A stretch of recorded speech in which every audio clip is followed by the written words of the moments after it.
All right, welcome. I do believe we are live. Good evening, everyone. I'm your host, Coach Nino Villa, as per usual, here with the usual suspects. And tonight, we are going to be talking about how to buy big with cash. So every week we get together, we talk about the importance of having a plan for your money. That plan should include a written budget on paper, on purpose, every single month, where you assign every dollar a mission. And then the next part of the plan should be about paying off all your debt and never going back into debt. And then, of course, you should be saving and investing money as part of your plan. And so you should be saving for emergencies, you should be saving for purchases, and you should be saving and investing to build wealth and to give generously. So tonight I actually want to talk about what it looks like to save money for purchases, small and large, but we'll really focus on the larger purchases. And so I kind of wanted to start off by asking the group to kind of define big purchases in your own words. I came with kind of an agenda of things that I know that we could talk about, but I wanted to hear from you guys. Whether that's a dollar amount or whether it's an item, what would you define as a big purchase? Go ahead, Chad. I would definitely say anything in the house, such as like electronics, furniture, items like that. All right, electronics and furniture, I like that. You have a dollar amount that, for like Chad, for electronics, is there a dollar amount that if an electronic is below this, it's not considered a big purchase, but if it's above this, it is? I would probably just say anything over 100, Okay, cool. because that's something we would have to discuss, you know. I like where your head is at. Anything over $100 needs to be discussed before being purchased. I like that. David or Jackie, how would you define big purchase? House, car. So the really big ones.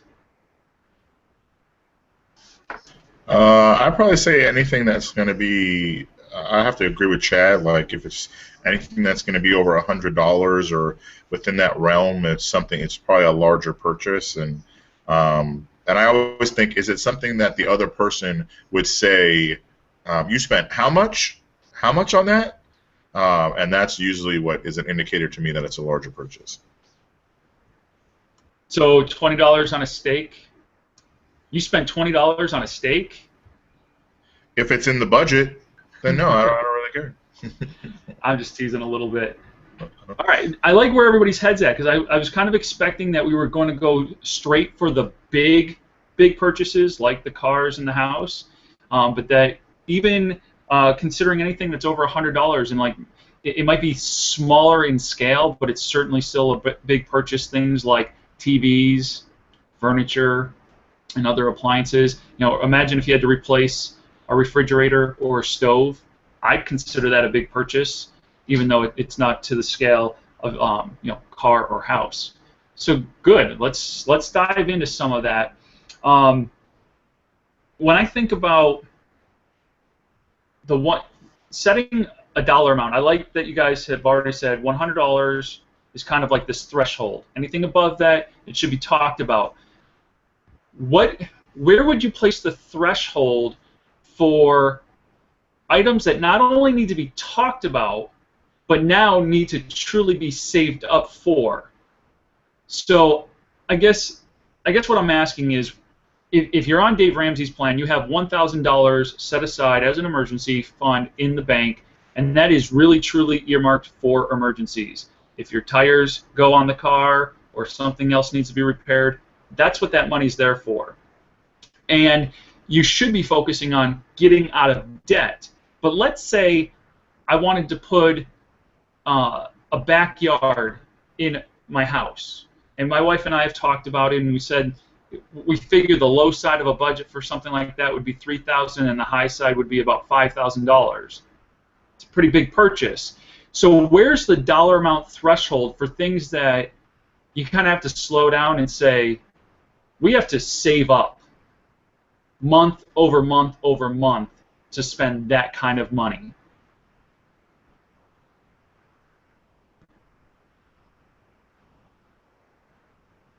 Any thoughts?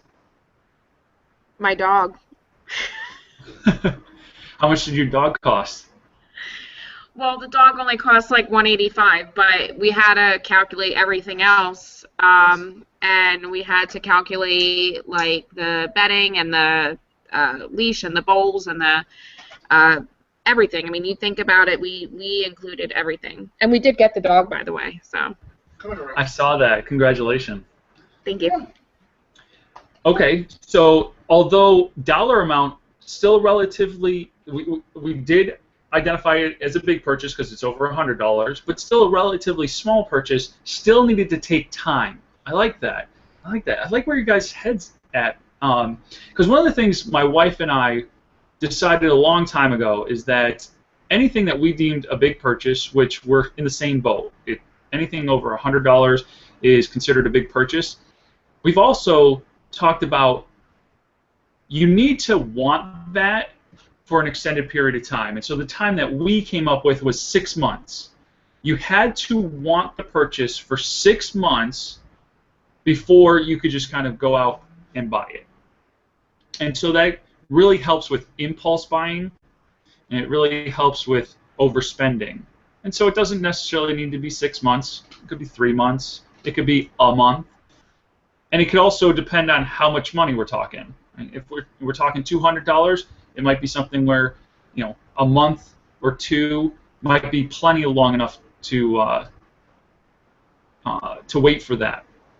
Something like our backyard, where we've already have wanted it for like 6 months. It's not like we're going to go out and spend $3,000 tomorrow, but we could start to maybe plan for, well, what would that look like? How long would we want to save up? How much would come out of every budget every month to save up for something like that? All right, so good. We have a definition of big purchases. I like that. What I really want to address is the mentality of big purchases. We've talked about this before, and I'm excited to talk about it again because I'd love to see this mentality change throughout our culture. But we live in a culture of how much down, how much a month. So if you're looking to buy a car, most people are looking at what is the payment?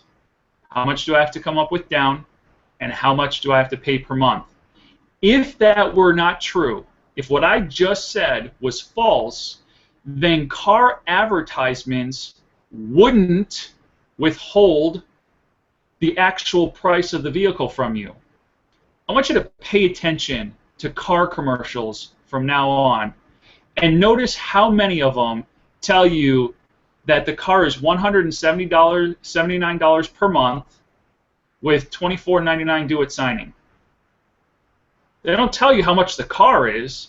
They tell you how much the monthly payment is and the down payment. And so there's something to that. If car companies are advertising that way, it's because they know people are shopping for how much down and how much a month. And Dave Ramsey will tell you that's how poor people think. Poor people are concerned with how much down, how much per month. People who are trying to establish wealth and those who are wealthy want to know, how much does this cost? So is a car $24,000? Is it $36,000? How much does it actually cost? And I heard a story this week that even reiterates this point at a smaller scale. If you walk into cell phone companies, you can buy a cell phone outright, let's say like an iPhone, for somewhere between $400 and $600. Or you can pay $39 per month for 3 years. What's $39 per month over 36 months? $1,400. Why would you pay $1,400 for a $600 phone? Because you're poor and you can't afford the phone. You can't afford it. If you can't walk in and pay $600 for the phone, you can't afford the phone. And so we talk about having a plan for your money, and we talk about a budget, but you also need to plan for purchases. Stop with the impulse buying, stop swiping the credit card, stop putting everything on payments, and actually save up money to pay off your phone. How long would it take you to save the $600 if you threw $40 away per month? It would take you 15 months, so about a year and a half, to save up the money to buy the phone outright. That's only socking away $40 a month for 15 months so that you get to the $600. Here's the problem. Nobody wants to be told that they have to wait. Right? If somebody wants to get new iPhone 6 today, and you said, hey, you know what, save up $40 a month for the next 15 months and go buy it in a year, they would look at you like you were smoking crack. They would give you a funny face, because that's just not how we operate. That's just not how our culture does things anymore. If I want something now, I go and I get it now, even if I can't afford it. And so, realistically, if you wanted a $600 phone, you could probably sock away about $100 out of your budget per month, and in 6 months, you could just pay for the phone. A cell phone might not really drive home the point as much, though. So let's talk about other purchases like furniture. Because I've done furniture. I've spent thousands of dollars on furniture. It makes me sick to my stomach to even think about it. So if you wanted to buy a new living room set, let's say it consists of a couch, a love seat, tables, lamps, the whole nine.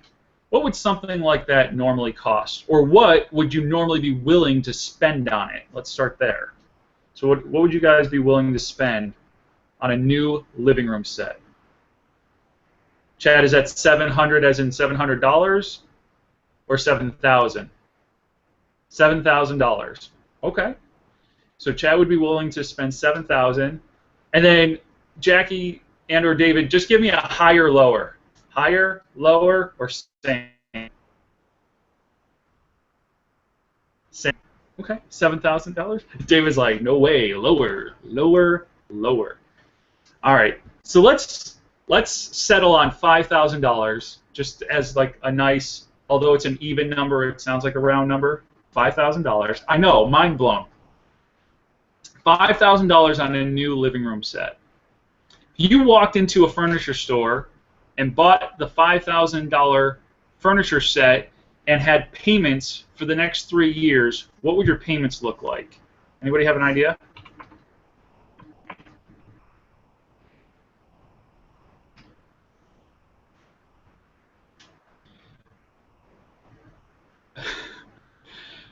Chad must have pulled out a calculator. $120 a month. It's actually $138.89 per month, and that's at no interest. That's at no interest. So with interest, it'd probably be more around $175, maybe $200. But let's say instead of running out and getting payments at 18% interest on furniture, what if you actually just socked away $200 a month? In 10 months, you'd have $2,000. And in 10 months, because you actually had to save the money, you probably would go and find an actual, and only spend $2,000 versus spending the original $5,000. And so you would shop around, you would become frugal, and you would negotiate. And so you could probably walk in to one of these mega furniture stores on one of those days that they have a ridiculous sale, and they probably have furniture that would normally cost $5,000 on sale for like $3,500, and you could probably drive down the price to something around like $2,800. So you'd actually have to save for another 4 months, so that you'd have $2,800. But you could get that $5,000 living kit on sale at $3,500 for something like $2,800. Because when you walk in with cash, you have the power to negotiate. When you don't have cash and you're going to charge it through their finance company, you do not have the power to negotiate. The price is what it is, and then you end up paying sticker, which you don't need to. So saving the money does two things. One, it makes you realize, do I really want this thing? And two, it gives you the power to negotiate so that if you truly do want it, you get it at a better price. So that's still kind of relatively small, and I know that this conversation really stemmed from a conversation we were having last week about I had just recently paid off my car. What happens when I want to buy a new car? Because at some point I'm going to have to release the car, and I'm dedicated to staying out of debt, so I'm not going to go to a car dealership and get myself into another car payment. So what am I going to do in that situation? It's a big purchase. It's a lot of money. Well, think about this. I just paid off the car loan, which was costing me $403 a month. I'm doing the math in my head already. I'm a little ahead of myself. So it's costing me $400 a month. The car was worth $16,000, or I financed $16,000 at the beginning of the loan, which was a 6-year loan, mind you, 72 months. Multiply 400 by 72, and you get just shy of $30,000. So I understand that I had a subprime loan. Right? I probably didn't have the best credit when I got the car, so they hit me some like 18 or 22 interest, and so that's my own fault for getting into such a crazy loan. But double $30,000, I paid $30,000 for a $16,000 car. How long would it have taken me to save $16,000 at $400 per month? 40 months. That is 3 years and 4 months. That was a 6-year loan. Now, I paid the loan off early, but it was a 6-year loan. I could have saved the equivalent in half the time. So for people out there who are thinking, well, if I'm going to save $400 a month to go and buy the car, I might as well get a car payment for $400 because I can afford it. No, because you're going to pay twice as long. You could save that money in half the time and go buy the car with cash. Don't want 3 years? I get that. So my car today is worth $5,000. If I continue to save $400 a month, the equivalent of my car payment, in 10 months I'll have $4,000. I can take my $4,000 cash and pair that with my $5,000 car, trade it in, and I could upgrade to a $9,000 car. It's not a huge upgrade, but it's an upgrade. And a car is not going to lose a used car. Excuse me, a used car is not going to lose a bunch of value in 1 year. It may lose anywhere between $500 and $1,000 worth of value, depending on how many miles you put on it. So let's say my $9,000 car is only worth $8,000 10 months later. Well, if I continue to save $400 a month, in 10 more months I'll have another $4,000. At which time I can take my $8,000 car and my $4,000 cash and get myself a $12,000 vehicle. I can do it 10 more months later, and now I'm into my $16,000 car. So I don't have to wait to continue to upgrade. I can continue to upgrade by paying cash and trading in the previous car, or I can just be diligent and have a plan to make my car last for another 3 years, save up $16,000 and just go pay for a $16,000 car outright. The numbers get absolutely crazy if instead of saving that money in a cookie jar, I actually put that $400 into a mutual fund that makes interest. So instead of paying out interest to the bank, if my money is making interest, at the end of 3 years, I wouldn't have $16,000. I'd have somewhere in the neighborhood of $20,000 to $22,000.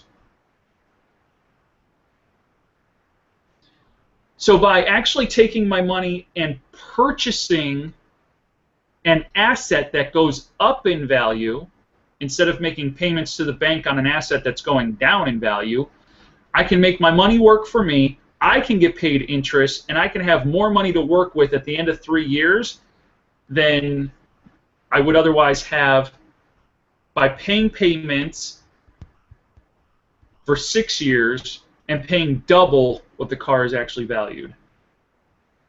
So I kind of want to just stop there.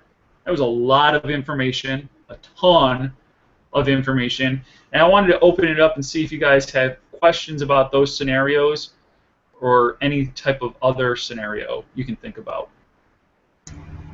So is it mainly like larger items that you would do this with, or do you find, because this sounds like a concept that I've actually heard that people that have a lot of money they use when they purchase their cars, like they never purchase their cars like in payments. They just go and outright will bring in their car, they get the trade-in value, and then they pay cash for the difference. So they're always upgrading their car.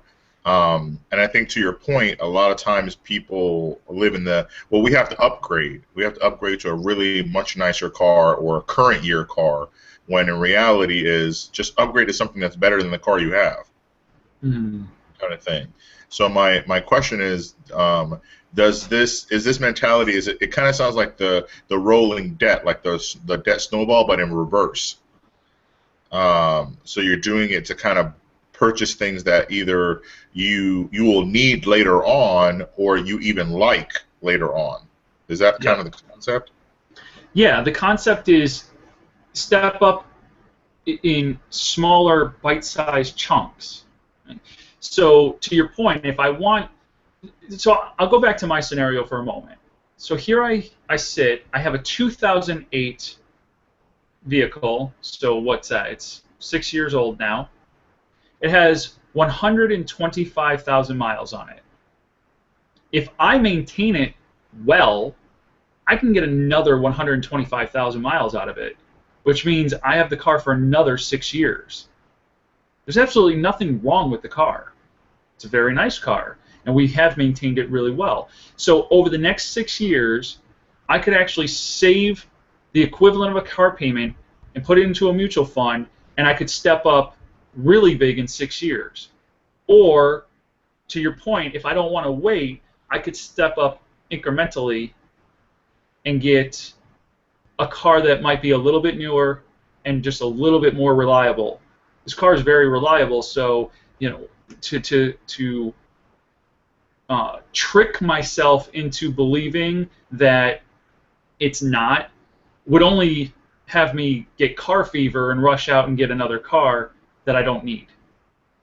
So yeah, take small incremental steps up. And to your point, David, yes, the rich, this is how they do this.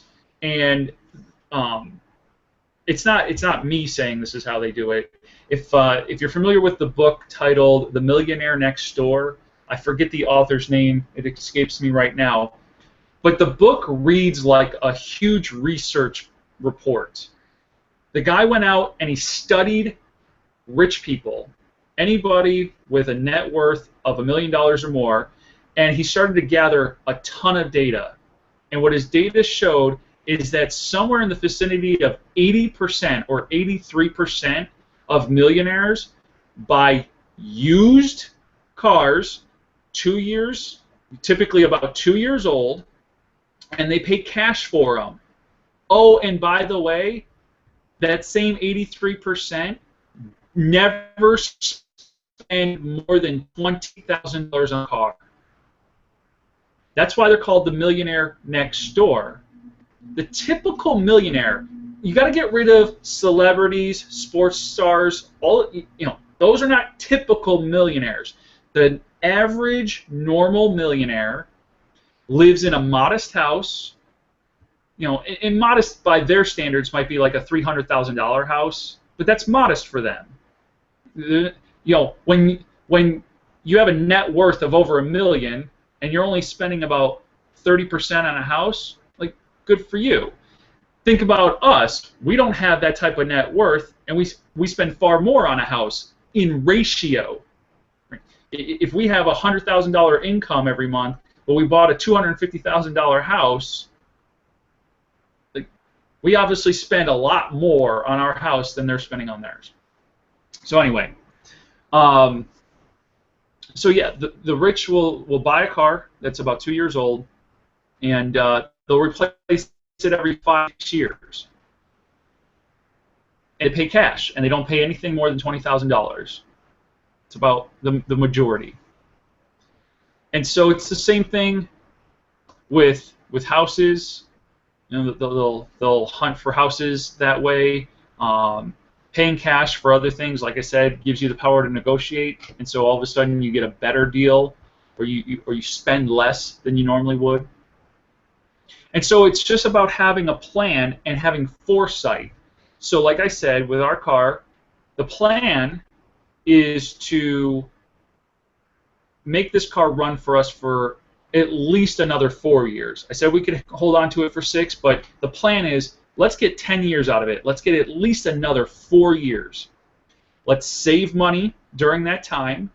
And what happens if the car needs a new transmission, which would cost $2,000?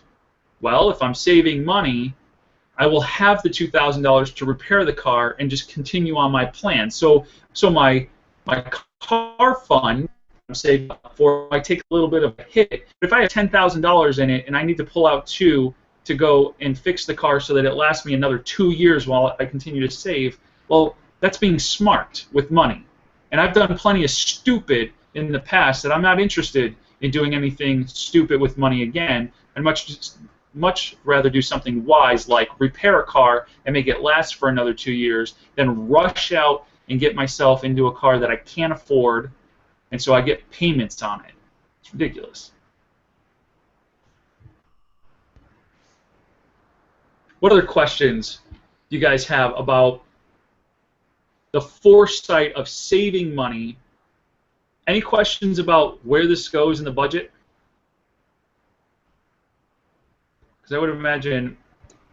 Well, I know that it was actually something that happened to us early on when we first started the plan. We would say, oh, if we want to go on a trip, we'll just make a line item for it in the budget. But that's kind of completely opposite of what you should be doing in the budget. So I think my question is, when does it become something that should you be basically looking at your plan and saying that we're spending, every time we're consistently spending less in this area, so let's take the funds from that excess from this line item and put it towards saving towards this larger item? Or should it be something that is taking away from the debt snowball of, if we create this line item, this is going to create an additional line item, and it's going to take away from the amount of money that we can pay off debt with? Yep. So that's a very excellent question. Obviously, once you have the $1,000 saved, baby step number 2 on Dave Ramsey's plan is all about getting out of debt. And so I think what you have to start to consider is timetables and the timelines. So if you know you're going to be out of debt in 2 years, and you figure that you don't have to replace your car for 4, well then I would not establish a separate line item, because once you're out of debt, you'll be able to save more every single month to save up for a car. Let's just use arbitrary numbers at this point. Let's say you put in a line item and you're like, I can only afford to save $200 a month right now for this car that I want to replace in 4 years. Well, in 2 years, you'd have $4,800. And at the end of 4 years, you'd have what? 96? Did I do my math right? $9,600, so almost $10,000. Well, let's say that $200 a month is the difference between you getting out of debt in 2 years and getting out of debt in 3 years. Well, if you can get yourself out of debt in 2 years and free up your income, whatever you were making in debt payments, let's say it totaled $1,000, now you start to save that every month for your car fund, and in 10 months you have $10,000, not 2 years. So that it would have taken you 4 years to save almost $10,000 at $200 a month, or focus on getting out of debt, free up your income, and then start saving, and all of a sudden in 10 months you can save what it would have taken you 4 years to save. So Dave Ramsey always talks about intense focus. If you're spreading your money out to too many different things, then you're not really gaining traction on any one thing. If you can just intense focus on your debt and get yourself out of debt in a reasonable amount of time, you free up your income to then save for these big purchases. Otherwise, you have to calculate, if I don't use this $200 in this manner, how much longer am I going to be in debt for? And you just got to start looking at timetable and ask yourself, which timetable aligns with my goal? Does that make sense? Does that help? Yeah, that helps. And I think also to the whole plan of, you kind of have to calculate of how much longer it's going to take for me to pay off a certain debt, and then kind of say, is it worth doing that? And if it's not, then, okay, is this something really that we want, or is it something that we really need? And I think, like you said, I think you kind of, as adults, have to kind of make that determination and kind of go from there. Yep, exactly. Chad, you want to weigh in? No? You're good? All right. So, I mean, that's kind of the long and the short of it. There's not much more to it. It's about having that plan for your money, including large purchases. And so it's determining, when do you want to make the purchase, how much would you have to save every month to meet that goal. So let's say my wife and I did decide to put in a backyard, and we were going to spend $3,000. We would have to sit down and figure out, when are we looking to do that, and how much would we have to save every month, and do we have it in the budget? Otherwise, we would have to change the timetable. So let's say we looked at it and we said, well, we really want to do it in February. Well, that's only 3 months from now. That would be $1,000 a month. I can tell you right now, I don't have an extra $1,000 in the budget a month to do that. So then it would be, okay, well, maybe we look at, what do we have in the budget, and how long would it take us to save that? Do we have $300? And so we save it over a period of 10 months, and then in 10 months we can get the backyard. And so that's how you would determine how and when can I make big purchases. None of this is rocket science. This is the same stuff that our grandparents used to tell us about how to handle money. You used to actually save, and then you would buy the purchase. And like I said, for anybody who thinks, well, if I'm saving $300 a month and my payment would be $300 a month, I might as well just go out and make the purchase on credit. You're not exercising any type of discipline with that. You will end up spending more. The interest will work against you instead of maybe putting it in a mutual fund and working for you. And so it might sound like it's the same thing. It might sound like, well, $300 this way or $300 that way, and I can have it today. It's not the same thing. You will spend more. You will pay more for that purchase over time, even if you get it on zero interest for a certain period of time.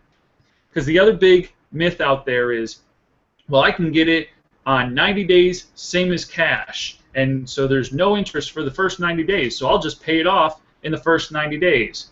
The only problem is statistics show that 89% of people do not pay off a same as cash deal in the period of time that they're allowed, which means the moment day 91 comes up, you're charged interest on the full amount from day one, and then of course now you can't afford to pay it off, so now you're just making payments and you're tacking on anywhere between 18 and 24% interest. Stop paying other people 18% interest just so you can have something today. That is ridiculous. Save your money, make the purchase with cash, and you'll actually get a deal because you'll have the power to negotiate. Have a plan for your money. We talk about this every single week. I'm your host, Coach Nino Villa. We'll see you next week. In the meantime, request coaching. I'll give you your first 2 sessions for free. We'll do a budget. We'll talk about your budget and your money. And then I will present your budget back to you and tell you how I would do things if I woke up in your shoes. And then we can talk about anything else that you might need any help on, getting out of debt, staying debt-free, making big purchases, and working your monthly budget. Until next time, we'll see you next week.